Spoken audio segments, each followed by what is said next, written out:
2 years ago today, I decided to start painting full time. I got a little office space downtown. I would be today, 2 years ago, painting the walls bright white, laying a canvas down on the floor. I would have had a feeling in my heart, an almost overwhelming feeling like, this is what you need to be doing, this is where you need to be, and not a whole lot else. I've learned a lot over the last 2 years. There's been highs and lows, ups and downs. Today, I'm more excited than ever to be doing what I'm doing, and I'd love to share a few things with you that I've learned. Maybe it will be inspiring to anyone out there who's on the fence about deciding whether or not to be a full-time artist, or anyone else who's just getting started. It is sort of an intimidating process, and quite frankly, the only reason I decided to take the plunge myself was because I had hit rock bottom in my own life, and it just became so clear to me that painting was what mattered to me most. Creating was something that I had to do. It was almost as essential to me as breathing. I couldn't see my life moving forward in any meaningful way if I was not painting. Maybe you can relate. I would say that anything that I share right now is my insights from 2 years, from the beginning. I remember seeing a really interesting study done on long-term couples, and at 10 years, what people said was the most important thing that kept their relationship in good standing was communication. But at 20 years, couples said respect was the most important thing in their relationship. And I thought that was interesting because our perspectives on what's important, it changes over time. And I don't doubt that the things that I think are the most helpful now, I don't doubt that that will evolve over time. And as I kind of look back on things, you know, hindsight is always 20/20. So just keep that in mind. If I were to go back in time and talk to my 12-year-old self and give her advice, I would say, be patient. A lack of patience is probably at the root of many of my more unpleasant experiences, and experiences that were just like a waste of time, ultimately and ironically. Me having this sense of urgency, this impatience with myself, feeling like I should do something because I didn't take the time to slow down and realize there were other options, was definitely at my detriment. And I used to think that I didn't have very good judgment, but I realized when I slow down and actually allow myself to consider all variables, you know, I don't make bad decisions most of the time, which is good. And you know, okay, sure, it'd be nice to go back in time and be able to do some things differently, but it is what it is. You live and hopefully learn and do things better the next time around. So I would just say to anyone out there who is sort of living a life that they find not totally fulfilling, and they know that there's something inside of them that needs to come out and be expressed, like, give the gift of patience to yourself. Give yourself the gift of space. To really let what's inside of you come forth. One of my best friends is a therapist, and she always tells people, don't should all over yourself, like the shoulds. We all in some way sort of abide by the shoulds. And it's really hard to not ever do that. But at the same time, sometimes we're doing what we think we should be doing out of fear of uncertainty. And quite frankly, life is too short to not venture out into the uncertainty if we feel that's where our calling is. I saw another great quote the other day, and it was like, if it's your calling, it's going to keep calling to you. And that was definitely true for me. It became so unavoidable, and I tried to avoid it because I just wanted to be normal for so long. And the fact that I had to face was that I'm not normal. And despite the feelings of discomfort around the possibility of venturing out into uncertainty, it was becoming too uncomfortable in what I did know, what was familiar, to stay there. So I was sort of I thrust myself, or finally allowed myself to go to where I felt called to. So if you feel a calling to somewhere, if you feel a pull to something that sort of scares you, slow down, really look at it, sit with it, see what it's really all about. And perhaps consider or write down all of the options you see available to you, and then maybe read, talk to people, and keep sitting with and writing about how whatever you feel is calling to you could be a possibility for you. And give yourself time to feel through it so it becomes less scary. Or just, depending on who you are, you could always just throw yourself in the deep end and see if you sink or swim.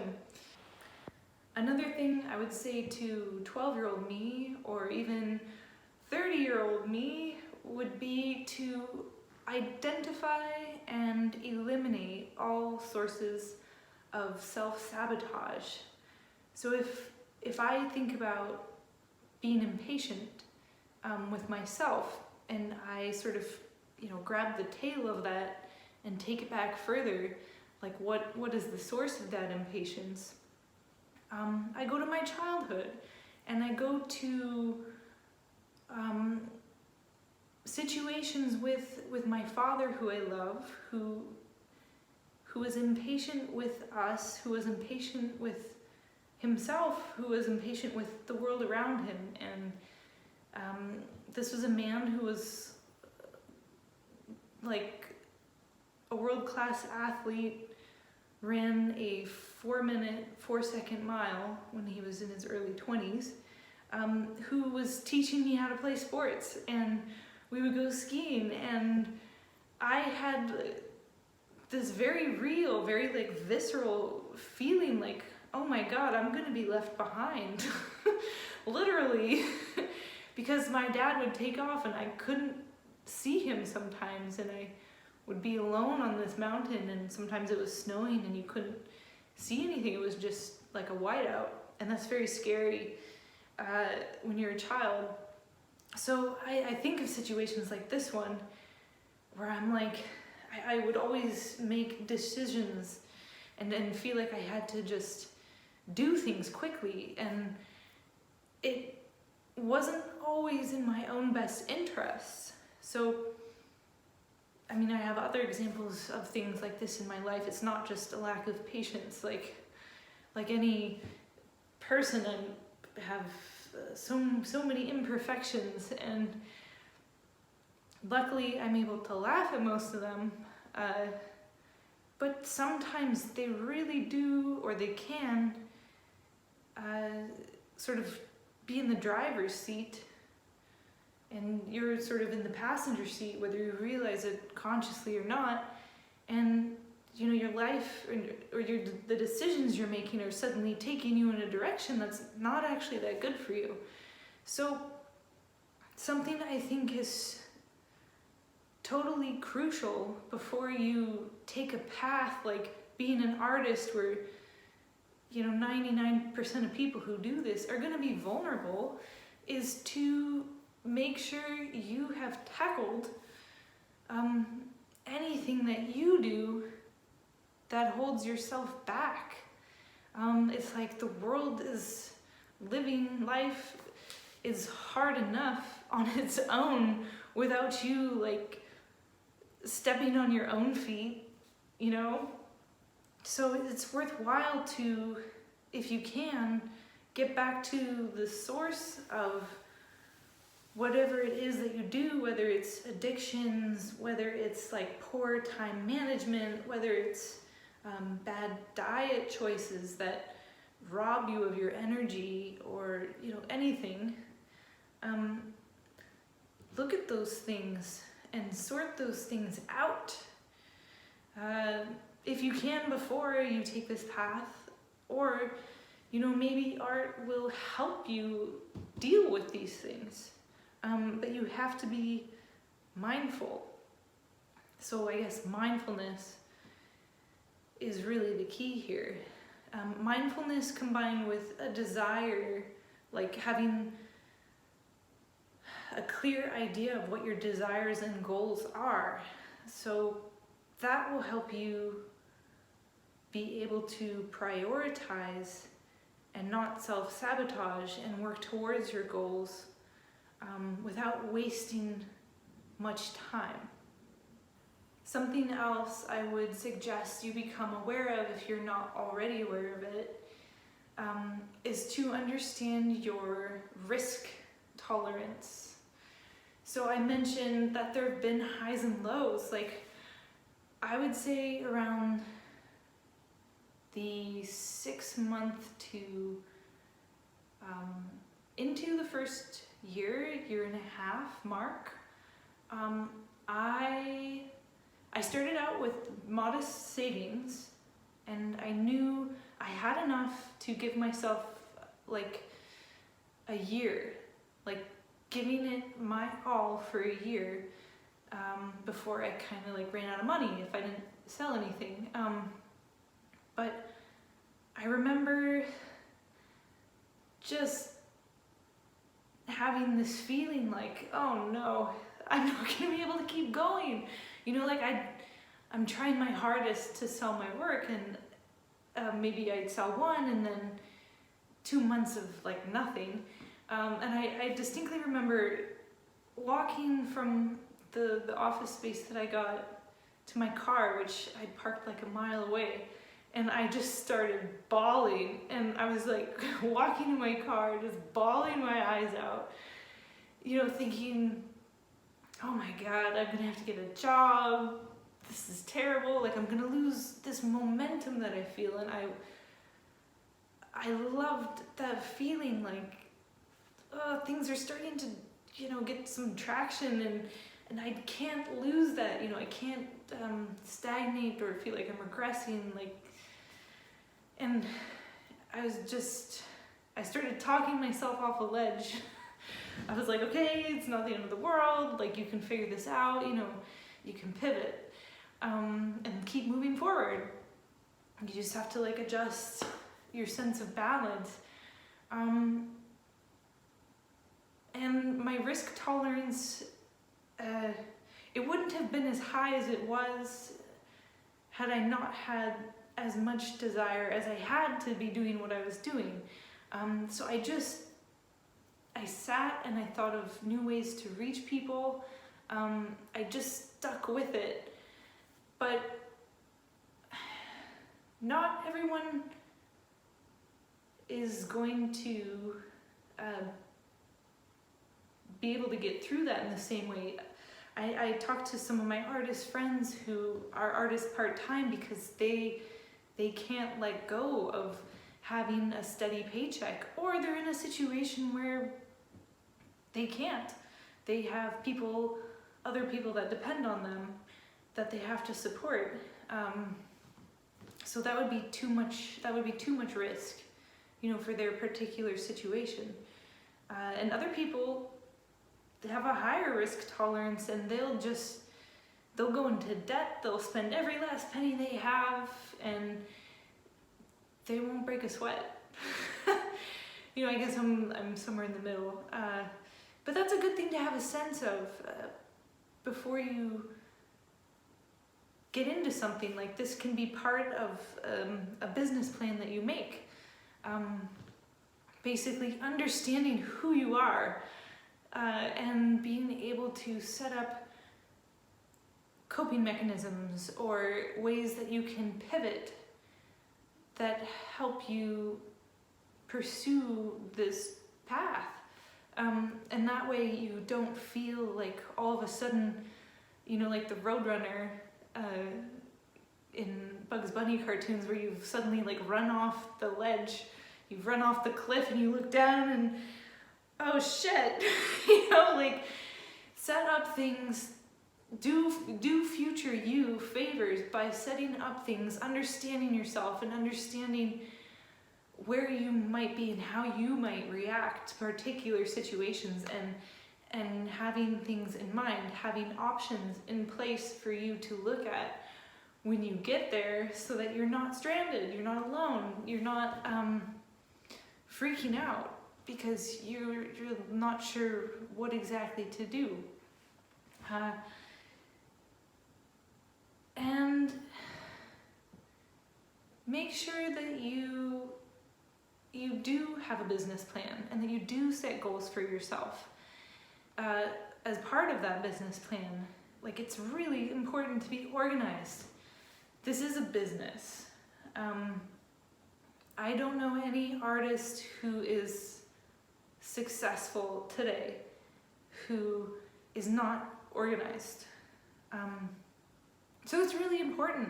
It's really important to have a sense of your emotional self and how that's going to play into your business. And having a sense of your risk tolerance is part of that.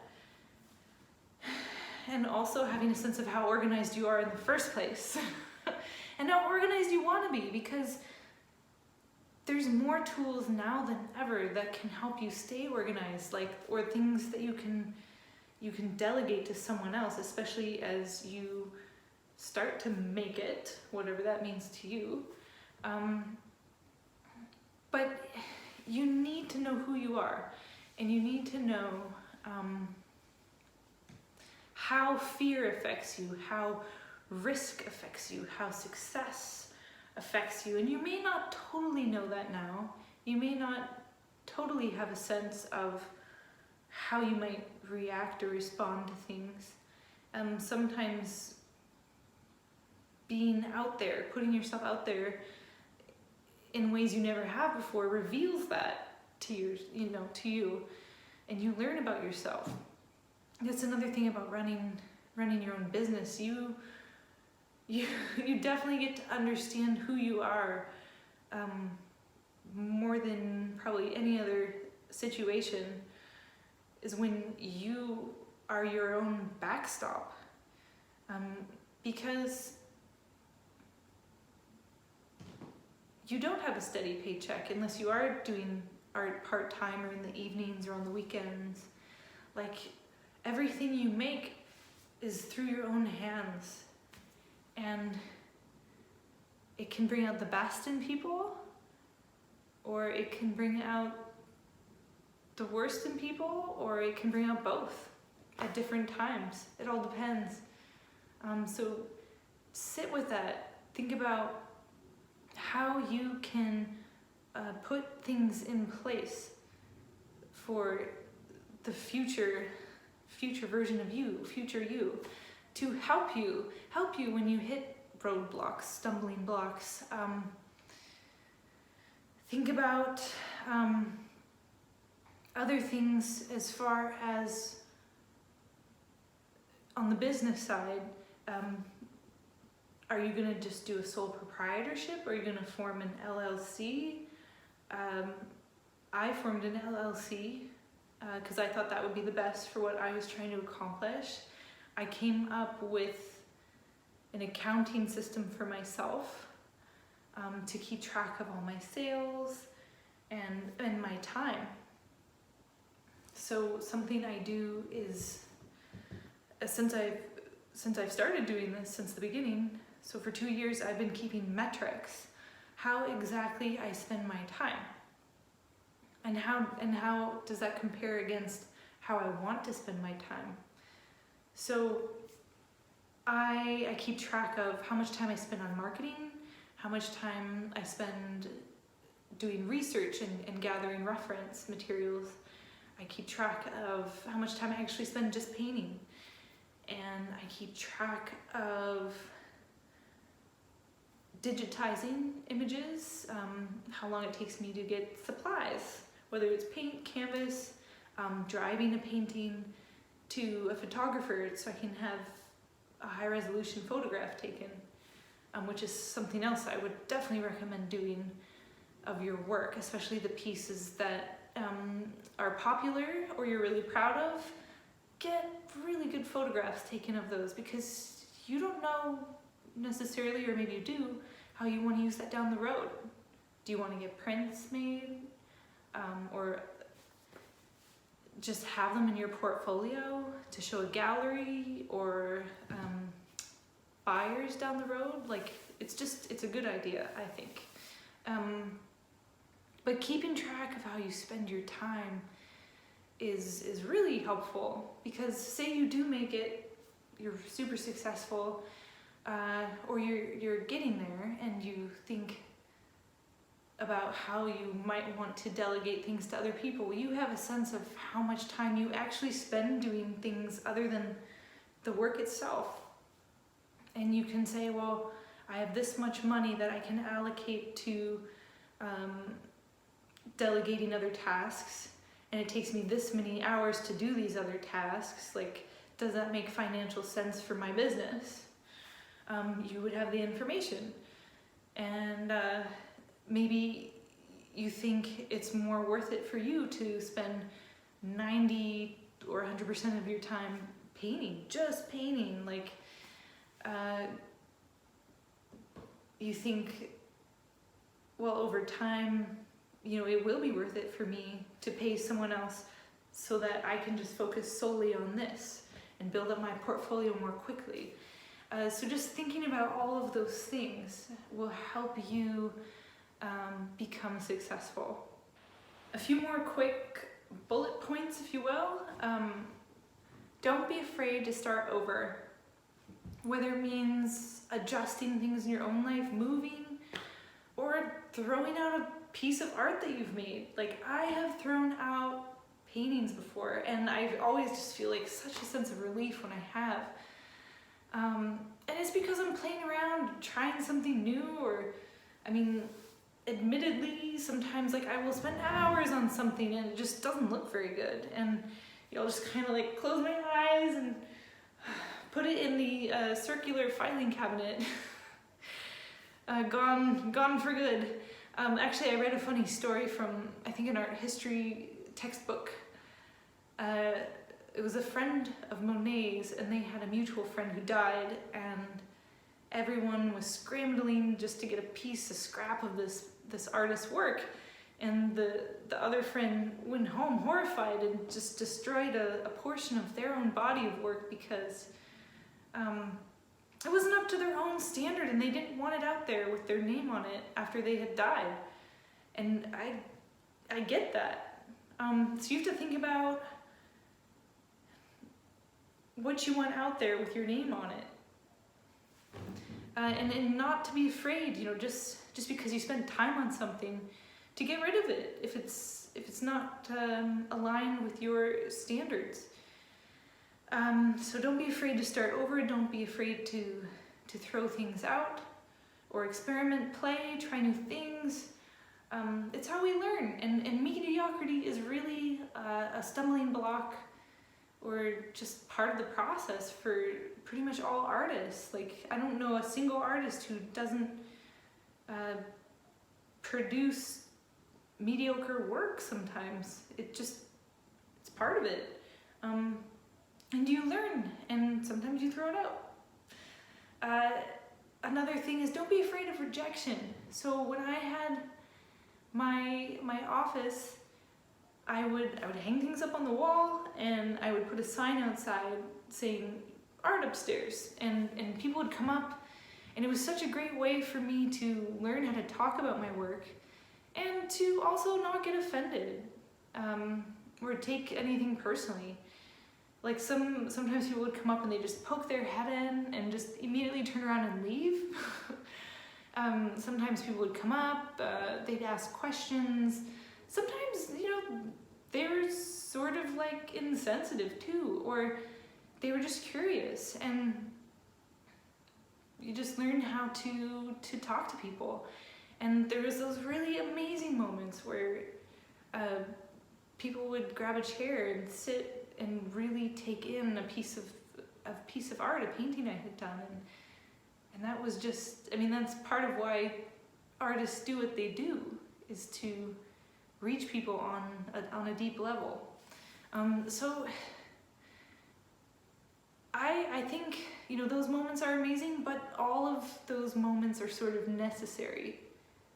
It's part of the process, and over time, the rejection just rolls right off of you, and I don't think it ever goes away. I don't expect it to ever go away. But at the same time it happens, you're also finding your audience, and you're finding what you love to do most, and over time, that will sort of dominate the scene. Okay, so don't be afraid to start over, and don't be afraid of rejection. Those are two pretty crucial parts of getting started as an artist, I think. I guess another thing I would say is listen to people and then do what you're gonna do anyways. And don't get discouraged if you're not being supported by people that are close to you, whether it's your friends or your family. When I came back to Colorado, my parents said, you can go back to school or you can get a proper job. Which one? And those were the two options that they saw, and I just could not bring myself to do either of those things. I just knew in my heart that I was an artist and I had to paint. And that's still how I feel. And it was hard not to kind of give in.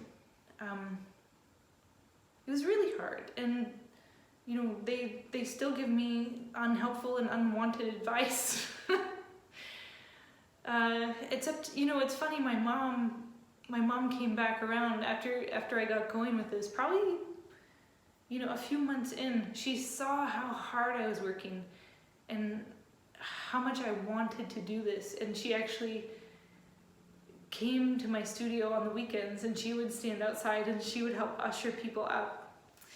And and now she prints out some of my work, and she takes it to her office and she puts it on the bulletin boards, and she'll order t-shirts with my prints on them, and she'll give them to people, and that's really sweet. Like, I really appreciate that. Mom, I know you're watching this. Thank you.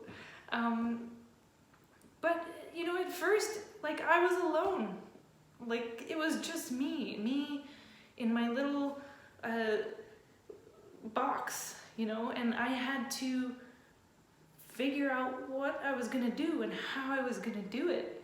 And it was scary, but I listened to my own voice. I listened to the voice that was in my heart, and I think that's the number one thing I would say to anyone considering this path or just starting this path, is to not let anything drown out the voice in your own heart. Listen to your heart always, because if you do that, you're not going to be led astray. You know, your heart has your own best interests in mind, and it's not always going to be easy, but you're going to get where you really want to be that way. Might take some time, too much time if you're impatient like me, but you'll get there. So I hope this video was helpful, and I hope you find your path and follow it with all your heart. So best of luck, and I'll try to check in another couple of years and tell you how things are going.